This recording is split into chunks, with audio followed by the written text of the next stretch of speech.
Здравствуйте, друзья! С вами Роман с кухней. Пришла осень, а с ней и сезон заготовок.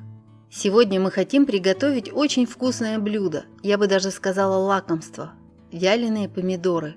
Для приготовления вам понадобятся небольшие мясистые томаты идеальной спелости, желательно сливки, растительное масло, чеснок, специи. Мы взяли готовую смесь итальянских трав. В выборе масла ориентируйтесь на свой вкус. В идеале использовать оливковое, но его любят не все из-за специфического привкуса, поэтому можно взять и обычное подсолнечное. Из 5 килограммов свежих помидоров получается 2 пол-литровых баночки вяленых. Список компонентов, как всегда, в конце видео. Начинаем приготовление с томатов. Просто разрезаем их на 2 половинки. При необходимости вырезаем места прикрепления плодоножки. В наших помидорах они крошечные, поэтому мы ничего не вырезаем.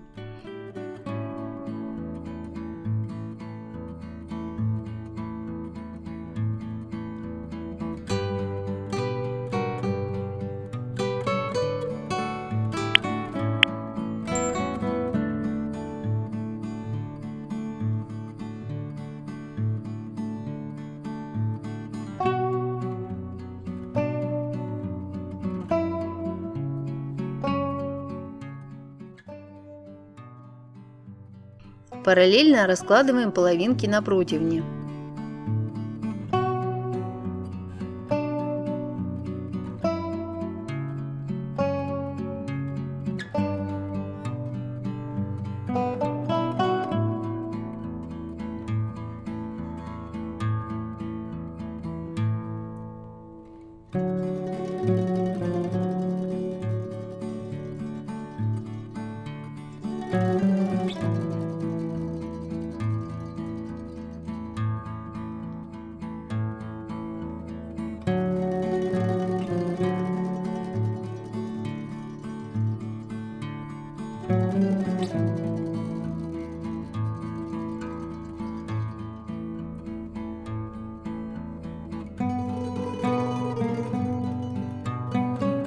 Когда все помидоры порезаны и разложены, нарезаем чеснок тонкими слайсами.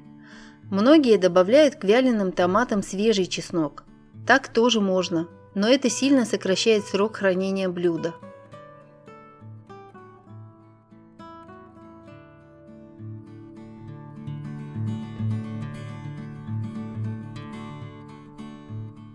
Теперь подсаливаем помидоры и раскладываем на них чеснок.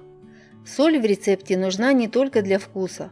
Если томат поместить в сушильный шкаф, его поверхность быстро обветрится, выход сока прекратится и сушка может затянуться на неопределенное время. Соль вытягивает влагу, поэтому жидкость не запирается внутри плода, и помидоры высыхают быстрее. Помещаем томаты в духовку или сушилку и оставляем сушиться при температуре 50-70 градусов. Время сушки зависит от влажности томатов и особенностей духовки или сушилки. Ориентируйтесь, что потребуется не менее 5 часов. В идеале помидоры должны получиться гибкими, но при этом достаточно просохшими. Когда помидоры окончательно высохнут, подогреваем масло до 50-70 градусов и наливаем немного в банку. Можно взять холодное масло, но если его подогреть, томаты быстрее пропитаются, а специи лучше раскроются. Укладываем помидоры слоями, пересыпая специями и потихонечку добавляем масло. Не лейте сразу много, иначе помидоры начнут плавать и станет неудобно их раскладывать.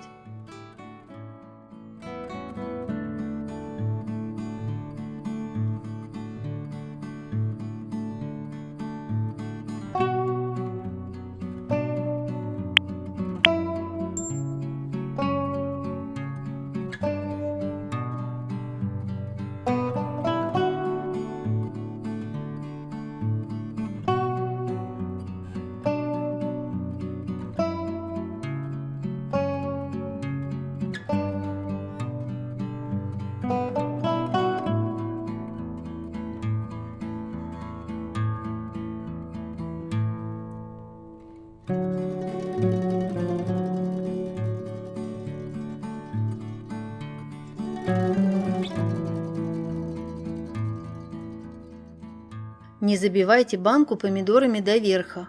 Нужно, чтобы содержимое было полностью покрыто маслом.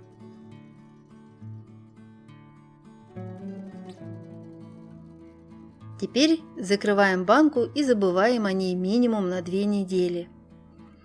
Вяленые помидоры прекрасны практически в любом блюде, а масло из них отлично дополнит салаты.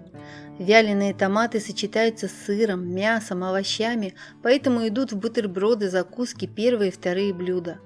Попробуйте, например, намазать на кусочек черного хлеба сливочный сыр, разложить поверху вяленые помидорки и на все это мелко нарезанную ветчину или колбаску. Обещаю, язык вы проглотите сразу.